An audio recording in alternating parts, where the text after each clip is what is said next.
All right, good. So I'm very excited to welcome everybody here tonight to our offices for Catholic Finance Association, Catholic Business Network, Catholic Advertising Association, among many other things, different funds and businesses, Catholic and evangelical and none of the above ministries and businesses, etc., etc., etc. So tonight's event is sponsored by the Catholic Finance Association and the Catholic Business Network. Now, Catholic Finance has been around for 3 or 4 years now, and I think a lot of you folks are familiar with that. I'll talk about that in a minute. A new organization that's starting is the Catholic Business Network.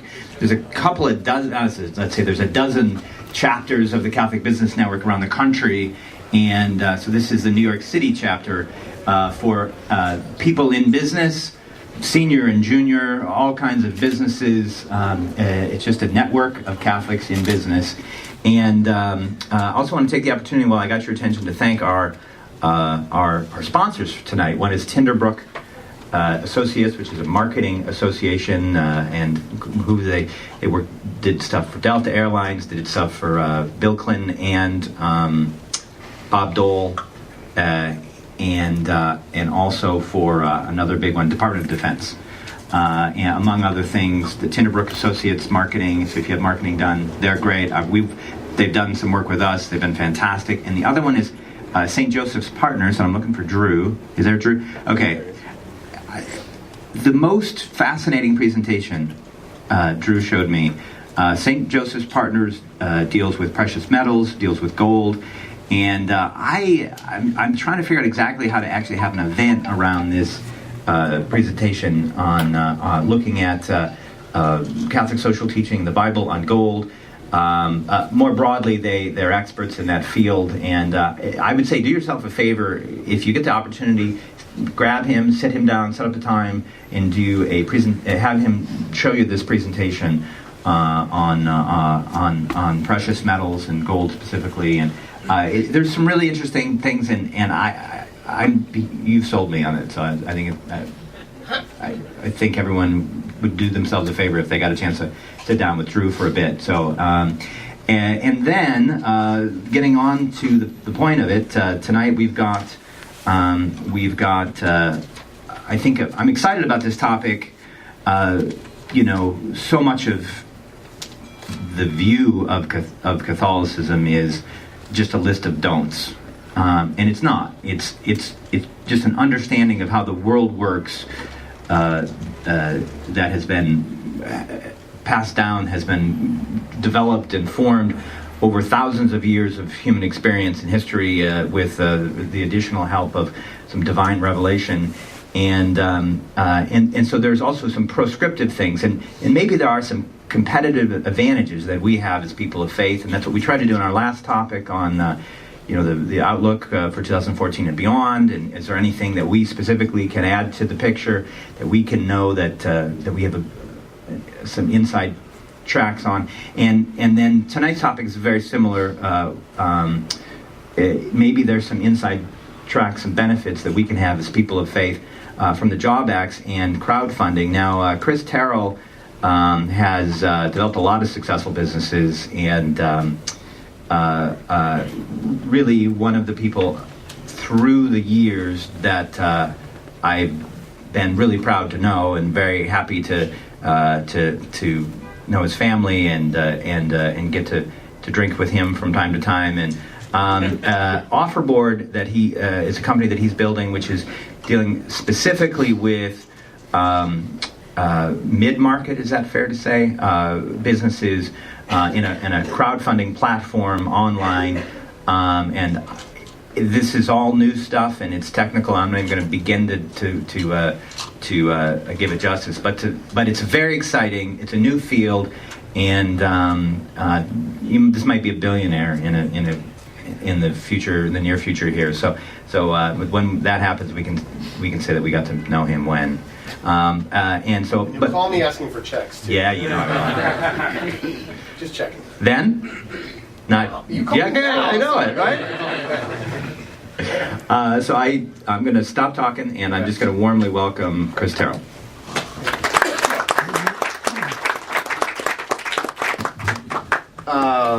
Good evening. To give you a little bit more background on me, and other than knowing Jeff a very long time, for those of you who know Jeff, I knew Jeff when he lived in Chicago. It was a long time ago. And give you a little more background on how I ended up running a company that is helping mid-market companies raise money online through a law that's only been in existence since September, or only been usable since September. I was an attorney here in the city. I worked on large asset-based financings for several years through the boom and the bust. I actually worked at Cathedrals, for those of you that know New York law firms, which at the time I joined it was the third most profitable firm in the world, but they're doing a lot of mortgage securitization, so I don't think they're the third most profitable firm in the world anymore. They built a lot of the commercial mortgage-backed security structures that, through a long and meandering story, ended up bringing down the financial system. You're welcome. And I learned a lot about how money behaves from working there, and sometimes behaves badly. But I'd always been, up to the point of becoming a lawyer, which was probably a mistake, I had always been a serial entrepreneur. I'd always built small businesses. I sold one to a competitor while I was in law school, which helped pay for law school, which was nice. And as soon as I could get out of law firm life, I did, and I worked in a venture that, as many of them do, failed. But we apparently failed well, because our largest investor invited me to run his venture capital-focused family office. And so I made investments in a lot of companies, and one of the companies we invested in is actually the oldest crowdfunding platform in the world, which is the Australian Small Scale Offerings Board. In Australia, they've been doing crowdfunding-like activity since 1997. This particular platform has operated since 2007 and has funded $138 million, two-thirds of which come from unsophisticated investors into small companies in Australia.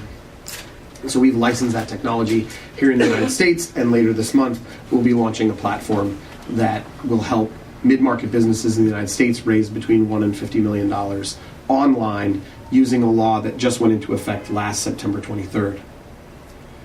The topic of my talk involves crowdfunding and cathedrals, and why Catholics and people of faith we've been doing crowdfunding for a very long time. At least, my research says, since the 11th or 12th century. So crowdfunding, in the sense of taking a group of people that have some economic or social outcome that they want and aggregating their money to do something important. We've been doing that for a very, very, very long time. And so what I want to do is I want to give you a little bit of a primer on what crowdfunding is, because the word itself is very confusing, even to those of us who are working in the industry. And then I want to connect it back to church history. So crowdfunding, what is crowdfunding? Well, crowdfunding comes in three basic flavors: donation crowdfunding, reward crowdfunding, and equity, securities crowdfunding, which includes both equity and debt. Donation crowdfunding really isn't new. It's a new word to describe something that has always occurred. People who take donations to do some societally beneficial, some good of society effort, some non-profit effort. And it was never illegal to aggregate people's donations into one place on an online platform and take them and use them to do something in particular. So there wasn't anything constraining people from aggregating donations online. In fact, most kind of online donation technology has existed since right after the internet was formed and people realized that you could use it to do economic transactions. I started doing what you might have called donation-based crowdfunding in terms of raising capital for nonprofit organizations in the mid-90s. And that's always been legal. There hasn't been anything illegal about it. Rewards crowdfunding is a unique creature, because rewards crowdfunding is someone giving you money expecting you at some point in the future to give them something of value, a reward of some kind.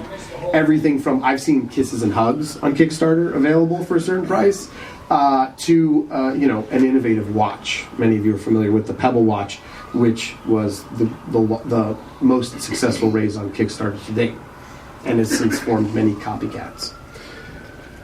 That actually is a creature of a prohibition on aggregating capital online for people to buy stocks. Most people would have otherwise, if you had a company that hadn't made anything yet, want to invest in this company and receive a benefit from having invested in the company. But until September 23rd of last year, it was illegal to generally advertise that you were trying to raise capital and sell the stock in your company. So people created an analog for that, and they said, well, don't buy stock in my company, buy this product that I haven't yet produced, that I maybe haven't even finished designing yet, invest in me giving you something later. And so that's the birth of rewards crowdfunding, was people saying, well, I don't have enough money to form a production company, why don't I just pre-sell the next album I'm going to create? I don't have enough money to innovate a new kind of shoe, why don't I just tell people, if you give me this money and I successfully build this shoe, I'll send you one of these shoes. And so rewards crowdfunding is really a proxy for investment crowdfunding, which is what's really new now. Rewards crowdfunding has been going on since, depending on whose version of the story you believe, early 2000s, late 90s. People set up platforms to raise money. It started with musicians and artists trying to raise money to produce art later. That's actually the old form of patronage. That's not a subject of my talk, but basically they replicated patronage online. What's new is equity crowdfunding, or securities crowdfunding, which includes both equity and debt. And what that says is, if the securities laws permit you, you will aggregate investors in your company online. You will advertise that you're raising money for a company, whether it's through equity or debt, and you will collect their money and you will actually give them securities. Until September 23rd of this year, that was illegal in all instances that were not public offerings. Unless you were a registered public offering, you could not do that. And so most people didn't. And what's true now is that if you're selling securities to sophisticated accredited investors, you can advertise a private company selling shares, and you can, whether it's online or not, I mean, you could put an ad in the New York Times saying my company's raising capital. And as long as you meet the documentation requirements of the law, you can collect that money and you can sell those people stock in your company. That has never been true. That has only been true since September 23rd. And so what we're seeing is the birth of an entirely new industry that is in what I've been referring to as its mayhem phase. And there's going to be a lot of noise and a lot of interesting things going on. And I think 18 or 24 months from now, most of it's going to sort out. You're going to have a Kickstarter of securities crowdfunding, and a few other brands like Indiegogo and Rocket Hub are in rewards-based crowdfunding that are going to control the vast majority of the network in that space. And the network effects, I think, are going to lead them to continue to dominate. And then you're going to get niche-based players that do biotech crowdfunding for equity, or manufacturing-based crowdfunding for debt. They're going to have niche players that specialize in a certain kind of security, in a certain kind of space, and that's going to continue. So that's a general lay of the land of what crowdfunding is. But really, at its essence, if you take all three of those, all crowdfunding is aggregating economic activity for a particular outcome. And we can now do this with the internet, and we've made it easier.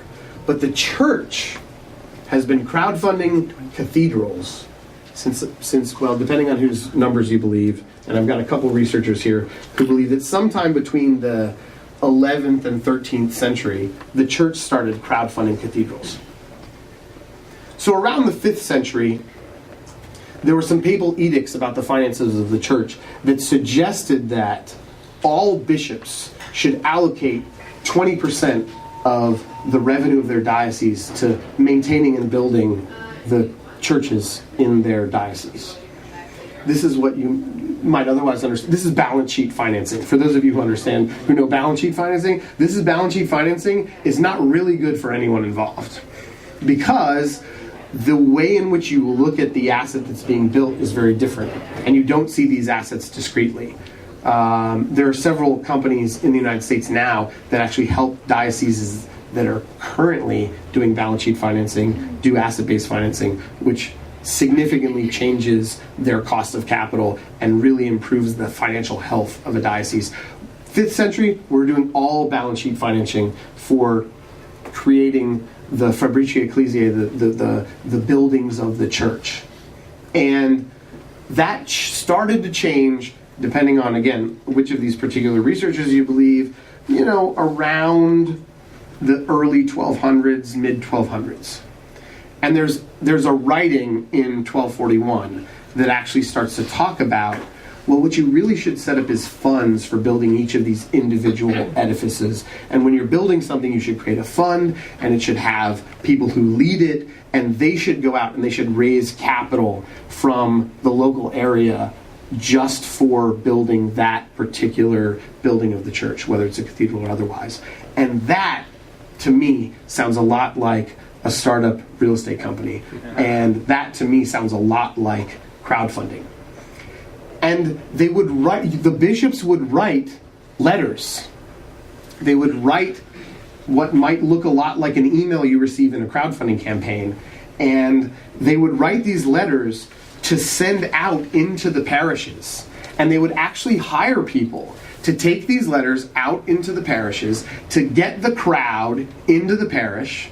There were some not so great things that they did threaten priests that certain bad things would happen to them, removal of their clerical faculties if they didn't assist in this process. But they got the priests to participate in aggregating a crowd, and they sent someone into the crowd with what looked a lot like a crowdfunding email to say, "Thou shalt give capital to the raising of the cathedral." The word they used was harvesting. Let's go harvest the diocese for capital. And these messengers would actually go in and announce a specific collection for the cathedral. It looked very much like a crowdfunding campaign. It was organized. It had a written description of what the money was going to go for. And you know what? They even offered rewards.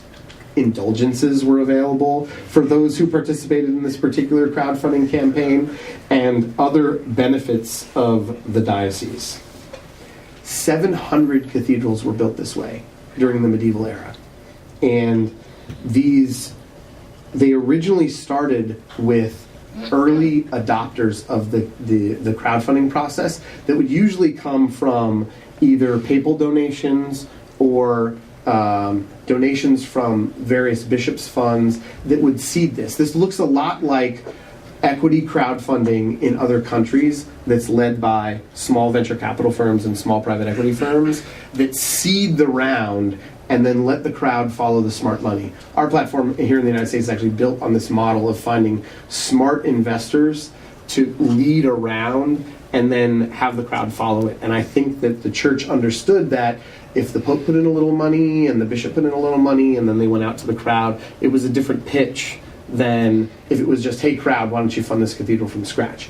So the early committing of capital by the bishop or joint contributions from the bishop and the local cathedral chapter that was raising money, and they would even get contributions from outside the church, emperors, kings, and lords giving money in.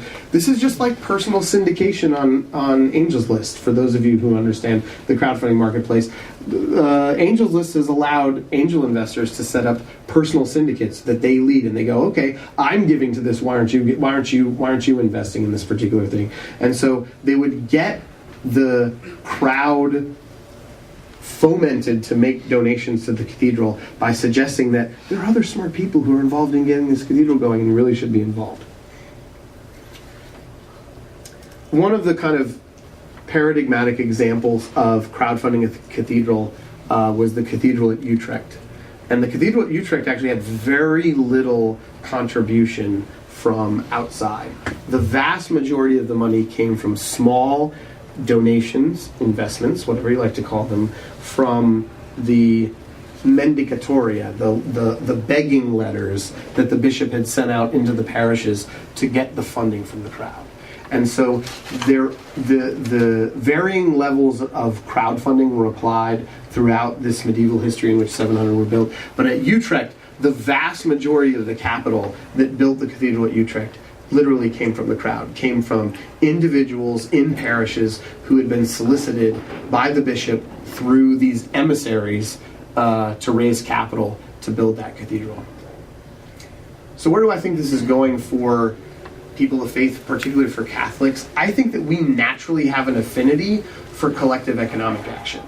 I think that in the, and I don't know if any of you have read the Catholic work ethic, which is a parallel to the Protestant work ethic, but that describes the Catholic concept of collective action differs from the American ideal of individual action and independent action in a way that actually changes the dynamic with which Catholics do large projects. It's why Catholics have traditionally been a party that traditionally had an affinity for the Democratic Party throughout kind of the United States economic history, because we have a different view of collective economic action than our Protestant brethren. And I think it's going to be a really interesting story to see how crowdfunding and participation in crowdfunding is affected by people's worldview on collective economic action. And I think that is heavily shaped by one's religious activity in particular. And here, among Catholics, I think it really is the Catholic worldview of collective economic action that really is represented in what crowdfunding is becoming. And I think that we as Catholics have a natural affinity for collective economic action that makes us much more likely to participate in crowdfunding. And while no one's done a study on it yet, I'm sure it will come out relatively soon. I think there are going to be people who study this, and I think they're going to find that Catholics actually participate in crowdfunding activities more than the general population. I don't have any data currently to support that, but if no one does it, I'm going to go get it, because I think it's a really interesting sociological thing to study how people who already have an affinity for collective economic action participate in new forms of collective economic action. And crowdfunding is the newest. I mean, crowdfunding is a hot topic. Crowdfunding is exciting and new, but it's not really new. It's the same thing rehashed in an internet environment. And yeah, that's been exciting. I mean, eBay is to garage sales what crowdfunding is to the way the church used to raise capital, but they're the same thing. They're just online, accelerated, and amplified. And I think we're going to see an amplification of particular economic activity, and I think it's going to be driven more by Catholics than any other particular community, because I think we really understand that, and I think we're really driven towards collective economic activity in a way that other faith communities aren't. And I'll take your questions. Yes? Chris, does it have to be a S Corp or a regular corporation? Could it be an LLC or an LLC? It can be an LLC. There's going to be some weird tax impacts from having to file K-1s if the LLC is taxed as a partnership with 1,000 people. But yes, it can be an LLC. It also doesn't qualify for the stimulus tax credit for small business investments if it's an LLC. So I think if they extend that, which who knows if they will, they've extended it the last 3 years after the fact. If they extend the qualified small business investment tax credit, I think you'll see more corporations still do it, especially amongst the companies that really are thinking long term, because when they go after their A and B round in venture capital, I think the expectation is that that's more commonly done as a corporation rather than an LLC. But there's no restriction in the law. It can be any entity formed in the United States. And actually, for accredited crowdfunding or for generally solicited private placements, it doesn't even have to be formed in the United States. Yes? Is there going to be rules around, strict rules around accredited investments being involved only in crowdfunding projects? So will that be rolled out and maybe relax a little bit going forward? So we have draft rules. There are proposed rules that the comment period just ended on for unaccredited investors' participation in crowdfunding. So the Jobs Act is divided into 7 titles. The only really relevant ones of this conversation are titles 2, 3, and 4. Title 2 is general solicitation, what people are calling accredited crowdfunding, although it's not really called crowdfunding in the bill. And what that basically means is that a traditional private placement that an accredited investor might have participated in before can be advertised everywhere from Facebook to the New York Times. That's the only change. The unaccredited crowdfunding, really bringing in the crowd, what's actually called crowdfund securities in the law, those are Title 3. The draft rules for Title 3 just finished their comment period. The comment period actually doesn't really mean anything. It's just a point at which the SEC starts analyzing the comments for the commissioners. because until they promulgate a final rule, we can't do anything. And so the final rule is expected in 2014. Chairman White, speaking before a committee of Congress 3 weeks ago, said, I do expect to issue Title III final rule in 2014. So we can expect that unaccredited crowdfunding will occur in 2014 at some point. I think it's going to be 6 or 9 months away. Yeah, public markets, private markets, the line is blurred a little bit. Blurred a lot? Still Yep. obviously. Does one have more of a relation or similarity to? For another country, and if they're coming from another country, they won't show them ever the name of the company, because that would be advertising the offering in most countries and break those other countries' laws. With the reverse, if you advertise an offering into the United States, you can get in a lot of trouble with the Securities and Exchange Commission here unless that offering complies with Regulation S, which is an older rule, kind of not totally pre-internet, but almost pre-internet, that suggested that if, say, I was traveling abroad and I happened upon a securities offering in another country, I could invest in that regardless of the fact it was advertised to me if I didn't receive that advertisement in the United States. Receiving an advertisement for a securities offering in the United States, even by Twitter, is problematic for the company issuing those securities if they haven't registered with the SEC. One of the things that our platform is going to specialize in is helping those companies beat that compliance burden by registering them in the United States so that they can advertise via Twitter to U.S. citizens. It's a mess. It's the most highly regulated thing you do. Are you able to offer different classes of shares, like preferred shares for accredited investors, other common stock? It's unclear. So one of the real concerns of the industry was that the SEC would apply its doctrine of integration, which it invented in 1967 because a lot of people were gaming exempt securities offerings. So let's say one securities offering would let you raise $1 million and one securities offering exemption would let you raise $5 million. They would do both at the same time and raise $6 million. And the SEC said, no. If you're doing two securities offerings at the same time, we're going to integrate them together and the whole thing has to comply with either exemption. They made one exception to that for accredited investor offerings under 506, and they said, if you do them 6 months apart, you're fine. One of the things we asked the SEC for, and they gave us, which was a surprise, crowdfunding offerings and accredited offerings can now be done at the same time. And right now, there's no requirement that those two groups get the same class of securities.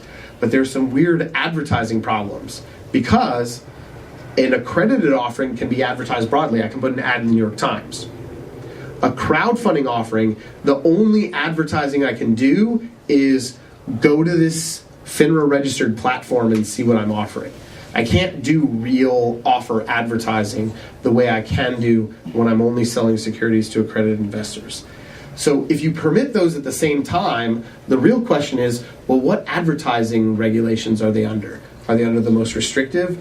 Are they under both, but you have to verify that the guy that invests in the crowdfunding offering didn't find out about it because of your accredited advertising? And it's very unclear how they're going to respond. There's a question that fills an entire page of the draft regulations that is about, how do you think we should let people advertise these? How do you think we should do these parallel offerings? I just authored a letter from the Crowdfunding Regulatory Association to the SEC trying to ask them for help in deciphering this particular morass of regulatory difficulty, because if they don't create clarity, people are going to be scared of making parallel offerings. And I think parallel offerings are actually the most powerful because the accredited investors can invest unlimited amounts in the company, and the unaccredited investors as a group can invest up to $1 million, and under, again, the restrictions that I mentioned earlier, based on a percentage of their net income or assets. And I think that's the most powerful combo. And if they don't make that easier and they don't create greater clarity, I don't think people are going to do it because it's too risky. Barron's referred to what happened on September 23rd as everyone milling around the starting line. So everyone thought on September 23rd there was this frenzy of activity in publicly advertised offerings, and you start to see securities in the New York Times every day, and it hasn't happened because so many people are worried about SEC prosecution under the advertising laws, which really aren't that clear. So I'm hopeful that they'll clarify, but they're the government, so they don't have to. Yes, sir. A lot of the regulations exist to prevent or protect from fraud. Yes. And the first thought that came into, the first, second, third thought came into my mind when I saw this coming from the Catholic Finance Association. One of the most prevalent types of frauds is association fraud, or I'm trying to think of the term, but where you have closed groups, and in many cases religious groups, Right. susceptible to fraud by the association. So among Church of Latter-day Saints, it's very prevalent. Among the Orthodox Jewish community, it's very prevalent. What kind of discussions have taken place to prevent that type of fraud? So fraud prevention is... And again, it's not, I'm using the wrong term, but affiliated fraud or associated fraud. The SEC created a new kind of license called the Series 79, which is their investment banking license. And one of the things they noted in their release on Series 79 regulations was that there were a lot of unregistered people taking money for introducing two parties in an investment transaction that shouldn't have been taking that money because they weren't registered people. Crowdfunding is actually causing more of those people to want to become registered, because the disclosure required in order to do securities crowdfunding is extensive enough that they know that they won't be able to execute those transactions online and not be noticed. And so it's just like a Sunshine Act says, if we make the government do everything out in the open, they'll perpetrate less corruption. In the same way, if you have to do all of this investment activity out in the open, if Bernie Madoff was not only sending those reports to just one person here and one person there, but he had to publish them online for every prospective investor to view, someone would dive into those numbers and develop the information about, this can't be right because this doesn't match up with that. The guy, and there was a guy who testified before Congress who had done that. He didn't have a big enough microphone with which to do that. In crowdfunding for We're going to securities... schedule him, by the way. Huh? We're going to schedule him, by the way, for Catholic Finance. Good, yeah, schedule him in. He's a smart guy. And, the kind of private whistleblower that you want more of. And so if you have to do it out in the open, online, in a nearly publicly available way, there's an argument right now as to whether what's online has to be public or whether it has to be a registered user of the site, which is a little bit different hurdle. But either any registered user of the site or the public has to have access to that information. You develop crowd intelligence, which helps deter fraud. People are just interested in it, like this guy who discovered the Madoff problem 5 years before the prosecution and tried to get someone's attention. And because of the communication requirements of the law, which require that any communication about the offering occur on the same platform and be available to everyone, I think you're going to deter a significant amount of that kind of fraud. The other fraud is kind of compulsion fraud, and the law bakes in a right of rescission up until 48 hours before the deal closes. And I think that's going to alleviate a lot of this kind of, oh, come in with me because I'm with you. Because if one person leaves, that information has to become public, and the closing has to be delayed by a certain period of time. So I think that the potential fraud from people just feeling compelled to invest with someone is going to be reduced. Do I think it's going to be entirely eliminated? No. I think that crowdfunding by its nature is about kind of social ties, and that religion creates some intense social ties that someone could manipulate in the process of raising capital. But I do think that the aggregate amount of publicly available information in a crowdfunding offering is better than what was going on before, which was all one-to-one communication, not one-to-many. Yes? Going back to the disclosure requirements you touched on earlier, Sure. Could you speak briefly about the cost of crowdfunding, and in particular how combining the platform fees with the ongoing disclosure and reporting fees would affect the cost of capital, and maybe for some smaller businesses even be cost prohibitive? So there's a big battle going on with respect to the draft regulations as to whether the audit and CPA certification requirements that are present at the offering have to be annually repeatable, which would actually significantly drive up the cost of doing a crowdfunding round. For those of you not familiar with the regulations require that anyone raising more than $100,000 have the financials that they present to the crowd certified by a CPA. And anyone who's raising more than $500,000 has to have those financials audited by a CPA, and they all have to be GAAP financials. All of that drives up the cost of delivering those financials to the crowd. The thing that wasn't expected is that the SEC is now expecting the annual report of all of these crowdfunded entities to include an updated, audited, or certified set of financials, which means that if you're getting crowdfund money, you have this same financial obligation annually for the lifetime of the crowdfunding investment. The Crowdfunding Regulatory Association, which I head, has written letters to the SEC asking for two things to try to alleviate that economic pressure. One, that the requirement that people provide these financials annually be something that has to be demanded by the investors. It has to be requested by the crowdfund investors, so that at least the crowdfund investors can decide that that's not a necessary expense of the company they've invested in. When I worked for the family office that I worked for, we would always put in the contracts the ability to demand audited financials at any point in the company's history, in the company's future, while we were invested in the company, but we certainly didn't require them to just automatically produce them whether we wanted them or not. The second thing we've requested is that the financial requirements be changed from GAAP to anything approved by the AICPA. The AICPA this last year put out a framework for small companies that is 500 pages. I'd really actually, rather than the international CPA group has put out a SME accounting standard that's only 130 pages. To give you a sense of how big GAAP is 5 volumes and 900 topic areas. And that's a significantly different accounting compliance burden, obviously, than a 500-page standard or 130-page standard. And so what we want to do is reduce the standard required to one, again, that's still approved, it's still a comprehensive basis of accounting, but it's not GAAP.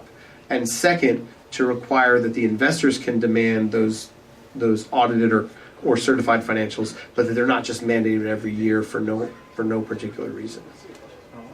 But the estimate of the costs are anywhere from $25,000 to $30,000 a year, depending on whose numbers you look at. Some people think it can get as low as 15 because of competitive price pressure among accountants, and some have estimated as high as 50. But kind of the midpoint is like $25,000 to $30,000 a year. And obviously that significantly drives up the cost of capital for a $500,000 raise. Last question. Burning question. Somebody's got a burning question. Yes, sir. Thanks, Chris. This is great. We're in New York with Catholics. What do you picture for Catholics around the country? Organized, boutique, niche, by city, diocese by diocese, parish by parish? Crowdfunding is geographic and it's not. It's niche and it's not. The interesting thing about what's happened in the non-securities crowdfunding space is that you've got really niche, geographically focused platforms, and you've got really niche, sector-focused platforms, and then you have these giant, broad platforms that can access anyone, anywhere.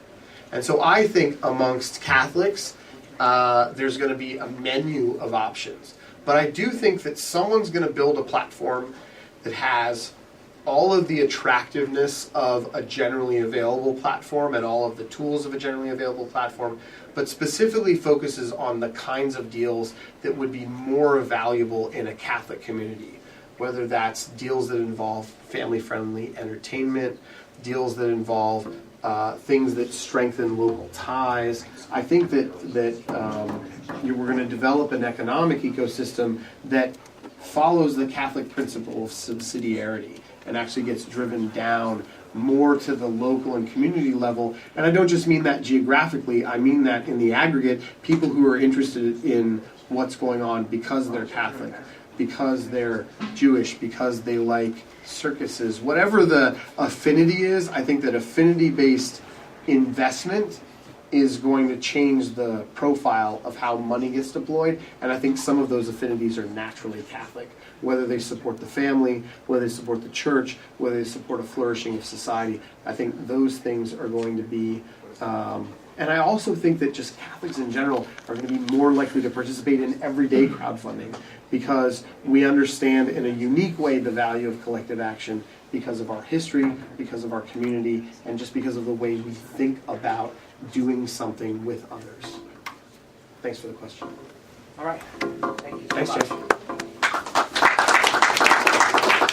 Thank you very much, Chris. I'm very much appreciative. It's exciting in New York City that in the community of faith there are global leaders in business in every industry, and it's just a great pleasure to get a chance to have an afternoon, an evening with you tonight. And thank you so much for coming all the way from Princeton, and thank your wife for giving us you for the night. And there's a couple things to mention. Again, want to say again, really would love, for those of you who are not already members, we really would love to have you as members. That is what makes it possible for us to continue to do this. So membership is $250 for the Catholic Finance Association, which includes the Catholic Business Network membership. Alternately, Catholic Business Network membership is $100. We hope to have you back. We no rush tonight. Stick around. I'd love to talk to you some more, and thanks for coming out tonight. God bless.